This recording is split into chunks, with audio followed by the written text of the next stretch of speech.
Hi everyone, তো চলে এসেছি আজকে একটা নতুন ট্যারো কার্ড রিডিং নিয়ে শুধুমাত্র তোমাদের জন্য। যারা চ্যানেলে এখনও নতুন, কাইন্ডলি চ্যানেলটিকে সাবস্ক্রাইব করে নাও, তাহলে আমাদের মধ্যে প্রপারলি এনার্জি এক্সচেঞ্জ হবে, ফলে একটা সুন্দর গাইডেড রিডিং আসবে। আর পাশে যে বেল বাটনটা আছে সেটাকে ক্লিক করতে একদম ভুলবে না, কারণ বেল বাটন ক্লিক করে রাখলে আমি যখনই নতুন ভিডিও আপলোড করব বা লাইভে আসবো তোমার ফোনে চলে আসবে একটা নোটিফিকেশন। ঠিক আছে? আচ্ছা, আগামী 12ই মে হচ্ছে বুদ্ধ পূর্ণিমা। ওই দিনকেও কিন্তু ক্যান্ডেল স্পেল কাস্টিং হবে। ঠিক আছে? লাভ স্পেল, ক্যারিয়ারের জন্য, হেলথের জন্য, রোড ক্লিয়ারের জন্য, ইভেন আদার্স কোনো ইস্যু থাকলে আমার সাথে ডিটেলে কথা বলে আমাকে জানাতে পারো, সেই অনুযায়ী আমি তোমাদের স্লট দেবো। ঠিক আছে? তো ওই দিনকে কিন্তু লাভ স্পেল হবে, স্পেশালি লাভ স্পেলের জন্য ওটা হয়। আর সাথে যাদের কেরিয়ার ইস্যু বাদ বাকি হেলথ ইস্যু এগুলো আছে তাদের জন্য তো অবশ্যই হবে। ঠিক আছে? তাহলে এর বুকিং কিন্তু 6 তারিখের মধ্যে করে নিতে হবে। তোমরা যদি স্লট নিতে চাও তাহলে পেমেন্ট করে 6 তারিখের মধ্যে, মানে 6 মের মধ্যে কিন্তু তোমরা বুকিং কনফার্ম করে নেবে। ঠিক আছে? কারণ 6 তারিখের মধ্যে বুকিং কনফার্ম না করতে পারলে আমাকে যে ইনগ্রিডিয়েন্টসগুলো আনাতে হবে সেগুলো অসুবিধা হয়ে যাবে। কারণ পরে যদি তোমরা কেউ স্লট চাও তখন আমি স্লট তো দিয়ে দেবো, কিন্তু স্লট দেওয়ার পরে লাভটা কি? আমার কাছে যদি মেটেরিয়ালস কম পড়ে যায় সেই মুহূর্তে দাঁড়িয়ে আমি তখন কি করবো, তাই না? তাই আমি একটা নির্দিষ্ট ডেটের মধ্যে স্লট নিয়ে নিই। তো তারপরে কিন্তু করলে আমাকে আবার তার পরের মাসে আবার শিফট করে দিতে হবে। যেমন এই মাসেও আমি অমাবস্যায় যে কাজটা করেছি কালকে, এর জন্য কালকে আমার ভিডিও আসেনি। তো কালকে অনেকগুলো স্পেল ছিল, তো এই জন্য কিন্তু আমি কালকে ভিডিও দিতে পারিনি। তো এবার ব্যাপারটা হচ্ছে কি, অনেকে কি করেছে 2-3 দিন আগে থেকে আমাকে বলছে যে আমাকে স্লট দিয়ে দিন, আমি স্পেল করাবো। তো সম্ভব হয়নি সেটা। আমি অবশ্যই তাদের জানিয়েছি যে এটা কি করে সম্ভব। আমি তো একটা ডেট বলে দিয়েছিলাম, আমি 16 তারিখের মধ্যে কিন্তু আমি বুকিং নিয়ে নিয়েছিলাম অমাবস্যার জন্য। তো তারপরে যারা করেছে সম্ভব নয়। হ্যাঁ, আমার পুরনো আদার্স যারা ক্লায়েন্টস আছে তাদের জন্য আমি তাও কিছুটা দিতে পারি, কারণ তারা আমাকে আগে থেকে মোটামুটি বলে রাখে যে দিদি একটু টেনে টুনে জায়গা রাখবে আমার জন্য, কারণ আমি তোমাকে জানিয়ে দেবো নেবো কিনা। ঠিক আছে? তো ঠিক আছে, বাদ বাকি যারা হয়তো হঠাৎ করে নতুন করে আলাপ হচ্ছে না, তো তাদের জন্য তো ওরমভাবে আমি জানি না তারা নেবে কি নেবে না, তো আমি তো বুঝতে পারছি না। তো তারা যখন আমাকে 2-3 দিন আগে জানাচ্ছে তখন কি আর সম্ভব? এই জন্যই বলছি একটা নির্দিষ্ট সময় দিয়ে রাখি, তার মধ্যে তোমরা স্লট নিয়ে নিলে তোমাদেরই লাভ। না হলে আবার কিন্তু পরের মাসে আমাকে পোস্টপোন করে দিতে হবে ব্যাপারটা। এবার অনেকে বলো যে দিদি আমি যে স্পেল করাবো কতদিনের মধ্যে কাজ হবে, এই কথাটাও আজকে ক্লিয়ারলি বলি। দেখো, তোমার ঊর্জা শক্তি যত ভালো হবে তোমার কাজও তত ভালো হবে। তোমার জন্য আমি কাজ করছি, কাজ তো অবশ্যই ঠিক হবে, ভালো হবে। এবার তোমার ক্যান্ডেল তোমার ঊর্জা অনুযায়ী কীভাবে জ্বলছে সেটা দেখার পরেই আমি বলতে পারবো কাজ কেমন হয়েছে। যেমন কালকেও কাজ করেছি, গত পূর্ণিমাতেও কাজ করেছি। যাদের যেমন কাজ হয়েছে আমি সেই অনুযায়ী তাদের বলেওছি যে তোমারটা এতটা হয়েছে, তোমারটা অতটা হয়েছে, তোমারটা মনে হচ্ছে একটু এই দরকার। তো কখনো কখনো একবারে স্পেল করলে নাও হতে পারে, কখনো কখনো আবার 2-3 বারে করতে হতে পারে। দেখো, রোগ যত পুরনো হবে ওষুধও তত বেশি দিতে হবে, তত বেশি ট্রিটমেন্ট দরকার পড়বে। রোগ যত নতুন হবে তাকে ট্রিটমেন্ট করা তত বেশি সোজা হয়ে যায়। ঠিক আছে? এক একজনের এক এক রকম। তো এইবার ব্যাপারটা আসল কথায় আসি, সেটা হচ্ছে আগামী 6 তারিখ, মানে মে মাসের 6 তারিখের মধ্যে কিন্তু স্লট বুকিং কনফার্ম করে নেবে। তারপরে কিন্তু আমি আর স্লট রাখতে পারবো না, দিতেও পারবো না। ঠিক আছে? আর যারা নেক্সট অমাবস্যাতে কাজ করাবে তার টাইমিংটা আমি তখন বলে দেবো। এই ভিডিও দিতে দিতে নির্দিষ্ট টাইমের মধ্যে আমি জানিয়ে দেবো যে এত তারিখের মধ্যে তারা স্লট বুক করে নেবে। ঠিক আছে? নেক্সট মান্থে, মানে মে মাসের যে অমাবস্যাটা পড়বে ওটা আই গেস জ্যৈষ্ঠ মাসের অমাবস্যা পড়বে। ঠিক আছে? তো সেই মাসে যে অমাবস্যাটা সেটা টাইম আমি তখন বলবো। এখন আপাতত বুদ্ধ পূর্ণিমার দিন, মানে 12ই মেতে যে পূর্ণিমাটা পড়ছে সেটার জন্য আমি টাইমিং বলে রাখলাম। তোমরা যারা যারা স্লট নিতে চাও অবশ্যই কনফার্ম করে নেবে পেমেন্ট করে 6 তারিখের মধ্যে, 6 মের মধ্যে কিন্তু বুকিং কনফার্ম করে নেবে। তারপরে কিন্তু আমি স্লট দেবো না। ঠিক আছে? আচ্ছা, এখন আমি ফিরে আসি নিজের ট্যারো কার্ড রিডিংয়ে। আচ্ছা, এই রিডিংটা একটা জেনারেল অ্যান্ড কালেকটিভ রিডিং। এখান থেকে male, female, married, unmarried, separated, committed, same gender relationship, যে কোনো জাতি, বর্ণ বা ধর্মের মানুষ নির্বিশেষে পজিটিভ রিডিংটা ক্লেম করবে, আর নেগেটিভটাকে একদম কী করবে, লেট গো করে দেবে। ঠিক আছে? এছাড়াও যাদের কোনো রকম রিলেশনশিপে ধরো ইস্যু চলছে, তারা হয়তো রিলেশনশিপ হিল করতে চাও কারো পার্টনারের সাথে বা নিজের বাবা মার সাথে বা আদার্স কোনো রিলেটিভের সাথে, তার জন্য কিন্তু রিলেশনশিপ রেকি করা হয়। আমি এখান থেকে রেকিও করি, ডিস্টেন্স রেকি করি। যারা ধরো সশরীর আসতে পারছেন না বা কাউকে আনতে পারছেন না, তার জন্য ডিস্টেন্স রেকি হয়। সেটার প্রসেসিং আমি ডিটেলে জানিয়ে দেবো যদি তোমরা কন্ট্যাক্ট করো তো কীভাবে হয়। আচ্ছা, আদার্স যেটা হচ্ছে, হ্যাঁ, আগামী দিনে কিছু দিনের মধ্যে আমি নিউমেরোলজিও স্টার্ট করতে চলেছি। তোমাদের আগাম জানিয়ে দিলাম, নিউমেরোলজিও স্টার্ট করব। যারা নিউমেরোলজির জন্য বা হয় না অনেকে কুণ্ডলী করাতে চায় বা নিজেদের ছক করে দেখতে চায়, মানে পাস্ট প্রেজেন্ট অ্যান্ড ফিউচারটা দেখতে চায় যে লাইফটা কেমন যাবে, স্মুথ যাবে, কেমন যাবে, কোন সময় কি সমস্যা থাকতে পারে বা কি যোগ থাকতে পারে, এগুলো দেখার জন্য। তো তাদেরটা আমি পরে ডিটেলে এটা নিয়ে বলবো, কিন্তু ধীরে ধীরে এবার আমি স্টার্ট করবো নিউমেরোলজি, ঠিক আছে? তো রিডিংও করব, সাথে নিউমেরোলজি করব। ইভেন আর একটু বেটার হয়ে যাবে ব্যাপারটা। কেন? আমি রিডিংয়ের সাথে সাথে নিউমেরোলজি অ্যান্ড রেকিকে কানেক্ট করে দেবো। তাহলে কি হবে, অনেকে সিম্পল তোমরা রিডিং নিতে পারো, ট্যারো কার্ড রিডিং নিতে পারো। আবার যারা চাও যে না দিদি ট্যারো কার্ড রিডিংয়ের সাথে আমি নিউমেরোলজিও করেই নেবো, ঠিক আছে। আবার অনেকে বলতে চাও দিদি আমি নিউমেরোলজিও করাবো, ট্যারো কার্ড রিডিংও করাবো, আর সাথে এগুলোর উপর বেস করে আমার কি হিলিং দরকার সেটার উপর আমি তোমার থেকে হিলিংও নেবো, মানে রেকি নেবো। তো এইভাবে তিনটে জিনিসই কিন্তু কানেক্ট হয়। তোমাদের যেটা বেটার মনে হবে করবে। আর তার জন্য আমাকে আগে হোয়াটসঅ্যাপে কিন্তু তোমরা নিচে দেওয়ার নাম্বারে অবশ্যই যোগাযোগ করে নেবে, ঠিক আছে? তো আজকে রিডিংটার ব্যাপারে এবার আসি। আজকে রিডিং দেখার জন্য সবাই অতি আগ্রহ নিয়ে বসে আছো আমি জানি। তো আজকে রিডিংয়ের মূল বিষয়বস্তু হচ্ছে, যে মানুষটাকে তুমি এত ভালোবেসেছিলে, যাকে তুমি তোমার মনে সবার উপরে ঊর্ধ্বে জায়গা দিয়েছিলে, সেই মানুষটা তোমার সাথে কিন্তু দেখতে গেলে অনেক সময় অনেক রকম অপরাধ করেছে। ইভেন অনেক সময় এখনো করে চলছে হয়তো। তো এই মানুষটার যে ঘৃণ্য অপরাধটা, এটার পরিণতি কি কি হতে চলেছে, কেন করলো সেই কাজগুলো, এই ব্যাপারে আজকে আমরা আলোচনা করব। চলো, নিজের পার্টনারকে মনে মনে 3 বার ভাববে, তার নাম 3 বার নেবে, ঠিক আছে? আর খুব পজিটিভ থাকবে সবাই। চলো, যে মানুষটা তোমার সাথে খারাপ করেছে, যাকে তুমি সবার ঊর্ধ্বে জায়গা দিয়েছিলে, তার বিচার কি? তার বিচার কি? ইভেন আগামী দিনে এই বিষয়ে ইউনিভার্স তোমাকে কি গাইডেন্স দিতে চাইছে, চলো সবটাই দেখবো। দেখো, বলতে বলতে একটা কার্ড এসছে, 7 অফ ওয়ান্ডস এর কার্ড, ঠিক আছে?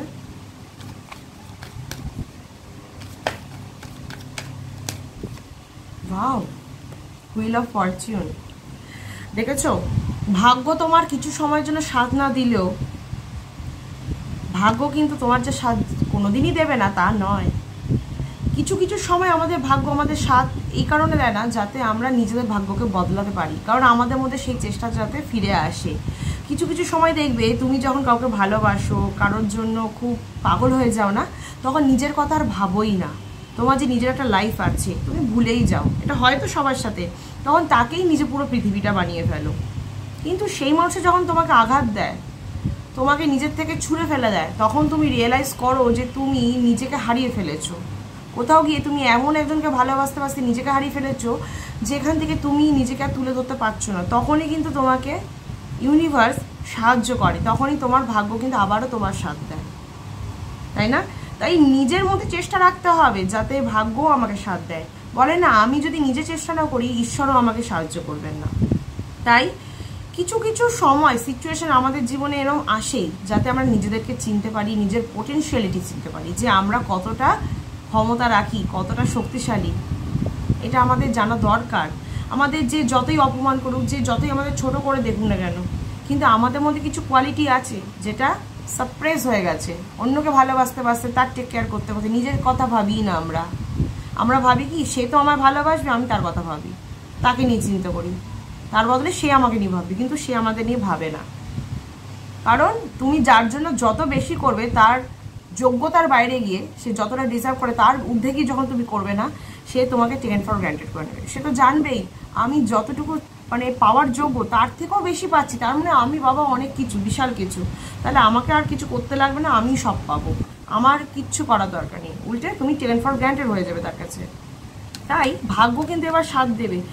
তোমার ভাগ্য তোমাকে নিয়ে গেছিল অন্ধকারে, তাই তো? তোমাকে কারোর দ্বারা ডিচ করিয়েছিল, তোমার মনে হয়েছিল না আমার এরকম কেন ভাগ্যটা, আমি কেন সর্বদা এরকম ডিচ হই, ঠকে যাই, অপমানিত হই।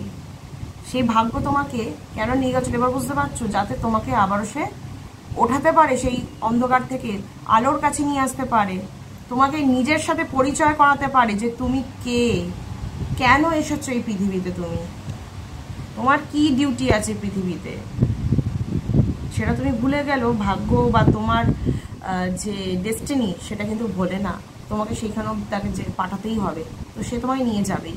তুমি যতই যেতে চাও বা না চাও, ইচ্ছাকৃত বা অনিচ্ছাকৃত, সে তোমায় নিয়ে যাবে। ঠিক আছে, দেখো তুমি কিন্তু লাইফে স্ট্রাগল করছো খুব, ইমোশনালি অ্যান্ড মেন্টালি খুব তুমি স্ট্রাগল করছো, কারণ তোমার সাথে এমন কিছু অপরাধ হয়েছে, তোমাকে এমনভাবে কেউ ঠকিয়েছে যেখান থেকে তুমি একটা শকড পেয়েছো, যার ফলে তুমি কিন্তু সেই জায়গা থেকে বের করতে পারছো না নিজেকে। কখনো কখনো মনে হচ্ছে যে আমি হেরে গেছি লাইফে, তাই না? যে আমি জীবনে চরমভাবে হেরে গেছি, আমি কাউকে মুখ দেখাতে পারছি না যে আমি এরমভাবে কি করে হেরে গেলাম, যার জন্য গলা ফাটিয়ে চিৎকার করে তার হয়ে কথা বলতাম সেই আমাকে ছেড়ে দিয়ে গেছে, সে আমাকে সবার সামনে অপমানিত করেছে, ছোট করে দিয়েছে, আমি কি করে লোককে মুখ দেখাবো।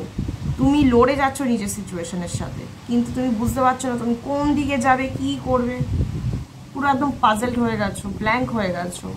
কিন্তু তোমাকে কি করছে না, অনেকেই হয়তো ঠেস মেরে কথা বলছে, এই জায়গাটাতে তোমার বেশি আরো আঘাত লাগছে যে ঠিক আছে আমার ভুল হয়েছে, আমাকে কেউ ঠকিয়েছে, আমাকে কেউ বোঝেনি, ঠিক আছে, কিন্তু বাকিরা কেন আমাকে ঠেস মারছে? এই সময়টা তো আমাকে তারা কোথায় আরো সান্ত্বনা দেবে, কোথায় পাশে দাঁড়াবে, তা নয়, উল্টে আমাকে ঠেস মারছে যাতে আমি আরো হেরে যাই, পুরো ডুবে যাই।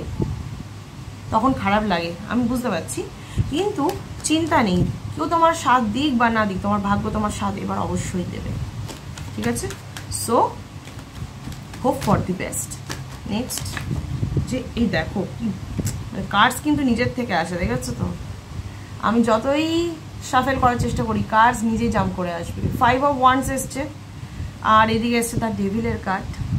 আমি এবার বলছি ডিটেলে, চিন্তা নেই, কোনো ব্ল্যাক ম্যাজিকের কথা বলছি না আমি এখানে আজকে, ঠিক আছে?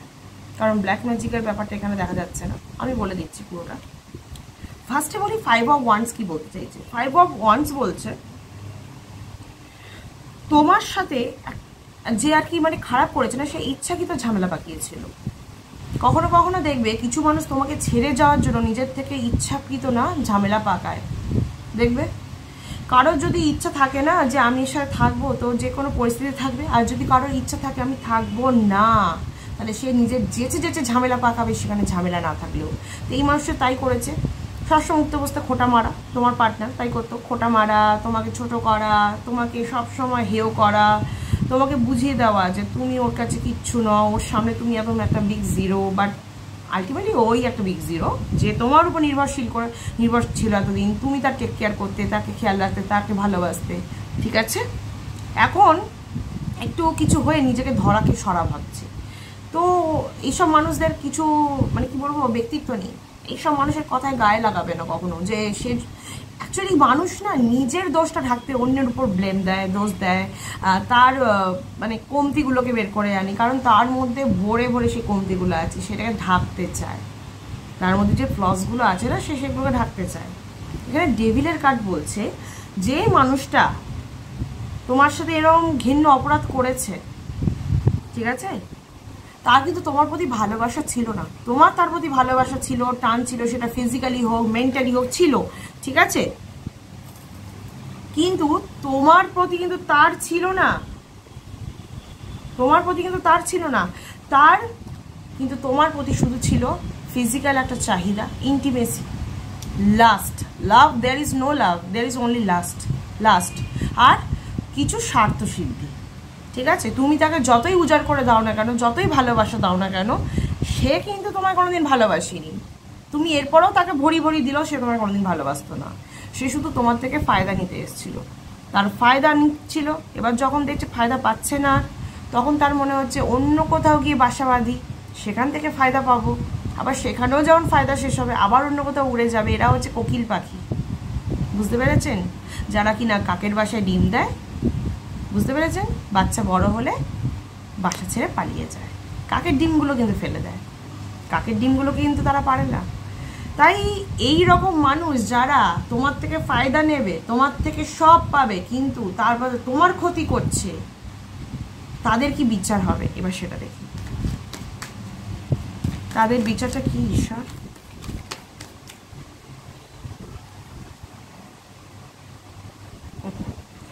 তাদের বিচার অবশ্যই আছে।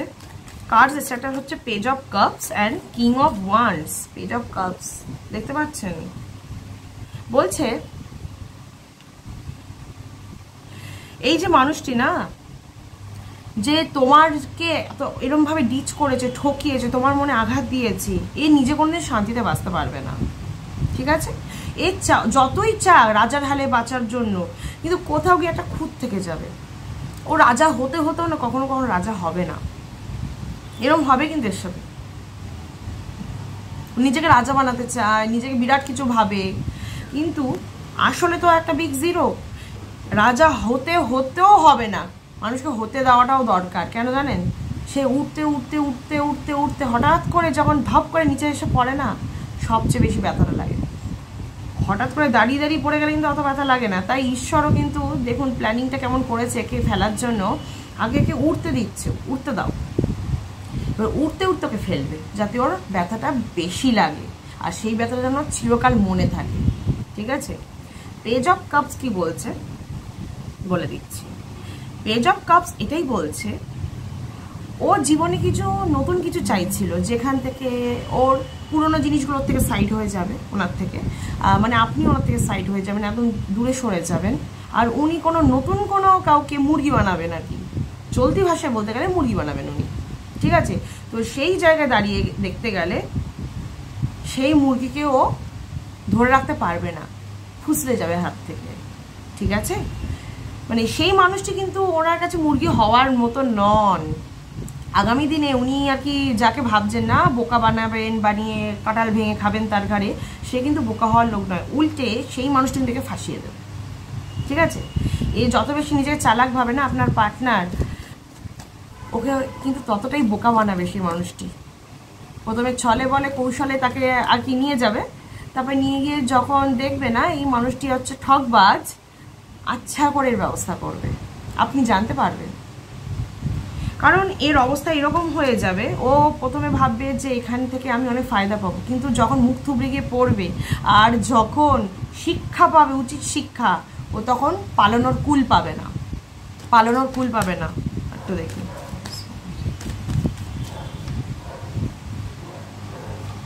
আগামী দিনে কিন্তু আপনার পার্টনারের জীবনে চরম দুর্গতি আসতে চলেছে, ঠিক আছে? চরম দুর্গতি, ভিখারি না হয়ে যায় সে, ঠিক আছে? মনের দিক থেকে তো অলরেডি ভিখারি ছিলই, আর্থিক দিক থেকে না হয়ে যায় সেটাই চিন্তার এখন, ঠিক আছে? আপনার চিন্তা করতে হবে না, ওটা ওর চিন্তা, ওর হেডেক, আপনার নয়। তো আমি দেখতে পাচ্ছি আপনার পার্টনার কিন্তু আগামী দিনে খুব দুর্গতির মধ্যে দিয়ে যাবে, কারণ ফিনান্সিয়ালি ও কিন্তু খুব ড্রপ হতে চলেছে। আর ওনার কিন্তু আমি শারীরিক কন্ডিশনটা খুব একটা ভালো দেখছি না, ঠিক আছে? শারীরিক কন্ডিশনটা ভালো দেখছি না, বিভিন্ন রকম মানে স্বাস্থ্যজনিত কারণে বা অসুখের কারণে উনি ভুগতে পারেন, ঠিক আছে? যেমন হচ্ছে ধরুন ওনার হেডেক, মাথায় কোনো যন্ত্রণা হতে পারে, হঠাৎ করে খুব মাথা যন্ত্রণা, চোখে কম দেখা, ঠিক আছে? কোমরে যন্ত্রণা, ইভেন কিছু কিছু শারীরিক এমন কন্ডিশন যেখান থেকে মানে একদম মাথা ঘুরিয়ে পড়ে যাওয়া, প্রেশার লো হয়ে যাওয়া, বা কোথাও গিয়ে ধাক্কা খাওয়া একটা জোরে, এরম এই জিনিসগুলো আমি তো লক্ষ্য করতে পারছি, ঠিক আছে? ইভেন ইউনিভার্স এটাও বলছে উনি আপনার সাথে যে কাণ্ডগুলো ঘটিয়েছেন সেটা কিন্তু কোথাও গিয়ে ঘুরে ফিরে ওনার লাইফেও আবার বর্তাবে, ঘুরে ফিরে ওনার লাইফে বর্তাবে, সেটা কিন্তু একগুণ না দুগুণ হতে পারে, আপনাকে যতটা কষ্ট দিয়েছে তার দ্বিগুণ হতে চলেছে সেটা। আর এই যে যাকে উনি বোকা বানাতে চলেছেন আগামী জীবনে, সেই মানুষটির দ্বারাই কিন্তু হবে সেটা, ঠিক আছে? কারণ সবাই তো আপনি নন যে শুধু ভালোবাসবে মন থেকে আর চোখটা বন্ধ করে অন্ধ হয়ে যাবে ভালোবাসায়। আপনি ভাববেন এটা আপনার দোষ, হ্যাঁ কিছুটা হলেও দোষ, অন্ধের মতো হওয়াটা একদমই ঠিক নয়, কিন্তু এটা আপনার ভুল, এটা দোষ নয়, এটা ভুল। আপনি এখান থেকে নিশ্চয়ই কিছু শিখেছেন, এবারে সেই ভুলটা আগামী দিনে করবেন না। কিন্তু সবাই তো এরকম নয়, আবার অনেকে কিছু ধাক্কা খেয়েও শিখে এসেছে, তো বলা তো যায় না। এরপরে যে উনি যাকে আর কি মানে বোকা বানাতে চাইছেন সেই মানুষটি অলরেডি ধাক্কা খেয়ে একদম ম্যাচিওর হওয়া একজন মানুষ, সে জানে কে কেমন। প্রথম দিকে সে ছলচাতুরি করে ভালো সাজলো, ধীরে ধীরে তার রূপ তো বেরিয়ে আসবে, সে জানতে পেরে যাবে তখন কিন্তু সে তাকে উচিত শিক্ষা দেবেই দেবে, ডেফিনেটলি দেবে, ঠিক আছে, ডেফিনেটলি দেবে। তো আপনার পার্টনারের জীবনে কিন্তু যে বিপদটা ঘনিয়ে আসছে সেটা আবার দ্বিগুণ হবে, আপনার তুলনায় দ্বিগুণ। আপনি যেভাবে নিজেকে এত অবধি টেনে এনেছেন, ইভেন এখনও স্ট্রাগল করে যাচ্ছেন, আপনার পার্টনারের জীবনেও দেখুন আবার সেই স্ট্রাগলিং লাইফটা ঘুরে ফিরে আসতে চলেছে। কারণ আপনি এখন যেভাবে স্ট্রাগল করছেন না, সবার সাথে যেভাবে লড়ে আপনি নিজেকে এখনও দাঁড় করিয়ে রেখেছেন একটা জায়গায়, কারণ সবাই তো আপনার উপরে আর কি মানে কি বলবো দোষারোপ দিচ্ছে যে তোমারই ভুল, তুমি একজন আজকে এই অবস্থা তুমি দেখছো, নানারকমভাবে ঠেস মেরে কথা বলছে। সেই সেম জিনিসটা ওনার সাথেও হবে, ঠিক আছে, চিন্তা করার কিচ্ছু নেই, চিন্তা করার কিচ্ছু নেই। জমি বাড়ি কেনার যে ইচ্ছা, আপনার পার্টনারের যে রাজা হওয়ার ইচ্ছা, সেটার হতেও হবে না, আমার মন বলছে হবে না। অলরেডি ডেভিলের কার্ড এসছে, তো ডেভিলের কার্ড যখন এসছে তার সাথে যদি আমি এই কার্ডের সামঞ্জস্য রেখে দেখি, তাহলে আমি এটাই দেখতে পাচ্ছি ওনার সেই কাজটা হচ্ছে নয়। আপনার জীবনে কিন্তু ইউনিভার্স গাইডেন্স পাঠাচ্ছে যে ট্রু লাভ আসবে, ঠিক আছে, ট্রু লাভ আসতে চলেছে আপনার জীবনে, ইউনিভার্সের গাইডেন্স চেয়েছিলাম। তো আপনাকে সে কিন্তু একদম মানে ভালোবাসায় ভরিয়ে দেবে। ইভেন আপনার জীবনে যত দুঃখ কষ্ট সমস্তটা আপনি ভুলে যেতে চলেছেন। আপনি ভাবতেই পারবেন না যে আপনাকেও কেউ এতটা ভালোবাসতে পারে। আপনি ভাবছিলেন হয়তো আপনাকে কেউ ভালোবাসে না, আপনি কেন সর্বদা ঠকে যান, কিন্তু দেখুন একটা খারাপ হয় যাতে বাকিটা ভালো হতে পারে। তো আমি সেটাই দেখছি যে আপনার সাথে বাকিটা ভালোই হতে চলেছে। ইউনিভার্স কিন্তু বলছে আপনি এরপরে কিন্তু খুবই ভালো থাকবেন, আপনার যে হবু হাজবেন্ড বা নতুন কোনো পার্টনার আসতে চায় তার সাথে কিন্তু খুবই ভালো থাকবেন, লাইফটাকে আপনি অন্যভাবে দেখতে চলেছেন। দেখুন কার্ডস কি বলছে, এই কাজটা খুব দরকার ছিল। কার্ডস এটা বলছে যে আপনার সাথে খারাপ করেছে তার বিচার স্বয়ং এবার ঈশ্বর করবেন, স্বয়ং ঈশ্বর তার বিচার করবেন, স্বয়ং ঈশ্বর নিজে থেকে নিজে তাকে শাস্তি দেবেন। তার জন্য সে ভেবে রেখেছেন কি দেবেন। আর আপনি যার জন্য এত করেছেন, আপনি তো নিঃস্বার্থভাবে মানুষের জন্য করেছেন, তাই আপনাকে ঈশ্বর নিজে স্বয়ং ভরিয়ে দেবেন ভালোবাসায়, আর্থিক দিক থেকে, সুখের দিক থেকে, সমস্ত দিক থেকে আপনাকে ভরিয়ে দিতে চলেছেন, ঠিক আছে। তাহলে আমি রিডিংটি এখানে ক্লেম করলাম, রিডিংটি এখানে তোমাদের জন্য আমি অবশ্যই ক্লেম করছি, নিজের জন্যও করবো যাতে আমারও ভালো হয় কিছু এখান থেকে, আমি তোমাদের জন্য যাতে ভালো মেসেজ দিতে পারি, তোমাদের জন্য আমি ক্লেম করলাম যাতে তোমাদের জন্য এটা সর্বোত্তভাবে ঘটে, তোমরা যাতে এই পুরো রিডিংয়ের পজিটিভ দিকটা তোমরা ক্লেম করতে পারো। অবশ্যই ক্লেম করবে, লাইক কমেন্ট আর শেয়ার করতে ভুলবে না, যাতে আরও 5 জন এখান থেকে পজিটিভ রিডিং ক্লেম করতে পারে। তাহলে ভিডিওটা ভালো লেগে থাকলে অবশ্যই লাইক কমেন্ট আর শেয়ার করে দেবে। সবাই ভালো থাকবে, সুস্থ থাকবে, কারণ তোমাদের ভালো থাকার সুস্থ থাকার শুভকামনার মাধ্যমে আমি ভালো থাকি। আসি।